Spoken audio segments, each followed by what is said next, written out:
Hello കൂട്ടുകാരെ, ഇത് നമ്മളെ വീട്ടിലുള്ള മുളക് തൈകളാണ്. ഇന്നാൾ കണ്ട മുളക് തൈകളാണിത്. ഇതിൽ നേരത്തെ പൂകൾ മാത്രമേ ഉണ്ടായിരുന്നുള്ളൂ. ഇപ്പോൾ കായകളും ഉണ്ട്. ഇതിലൊരു പഴുത്ത മുളക് ഉണ്ട്. ഒന്നല്ല, 2 പഴുത്ത മുളകുകൾ ഉണ്ട്. കുറച്ചേ പഴുത്തിട്ടുള്ളൂ.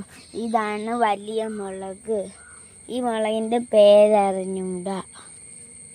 അടുത്ത മുളക് തൈയിൽ പൂക്കൾ മാത്രമേ ഉള്ളൂ.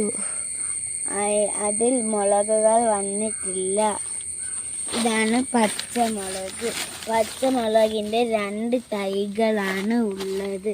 ഇത് 2 ഏകദേശം ഒരേ നീളമുള്ള പച്ചമുളകുകളാണ്. അടുത്ത് വേറൊരു പച്ചമുളകും കൂടെ ഉണ്ട്.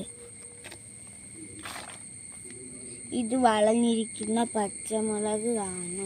എന്നാൽ ഇതിൽ പൂക്കൾ മാത്രമേ ഉണ്ടായിരുന്നുള്ളൂ. ഏകദേശം ചൂണ്ടുവിരലിൻ്റെ അത്രയും നീളം വരും. ഈ മുളക് ഇന്നാളിവിടെ ഇല്ലായിരുന്നു. ഇപ്പോൾ വന്ന മുളകാണിത്. ഇതിൽ നല്ല മുളകുകളുണ്ട്. ഇതൊരു പച്ചമുളകിൻ്റെ തൈയാണ്. ഇതിൽ കുറേ പച്ചമുളകുകളുണ്ട്. ഇതാണ് ഉടങ്കല്ലി മുളക്. ഇത് നല്ല എരിവുള്ള മുളകാണ്.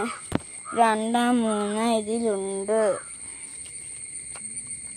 പൂക്കളും ഉണ്ട്. എന്നാൽ ഇവിടെ ഒരു വഴുതനങ്ങ ഉണ്ടായിരുന്നു. അത് നമ്മൾ കറി വെച്ച് തിന്നു.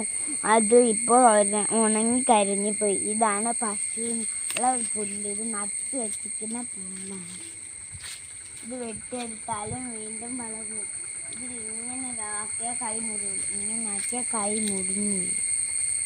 വെള്ളപ്പൂ ഇതൊരു തരം വെള്ളപ്പൂ പൂക്കുന്ന ചെടിയാണ്. ഇതിൽ ഇപ്പോൾ വെള്ളപ്പൂ ഇല്ല. നമ്മൾ വെള്ളപ്പൂ വരുമ്പോൾ കാണിച്ചു തരാം. Bye bye.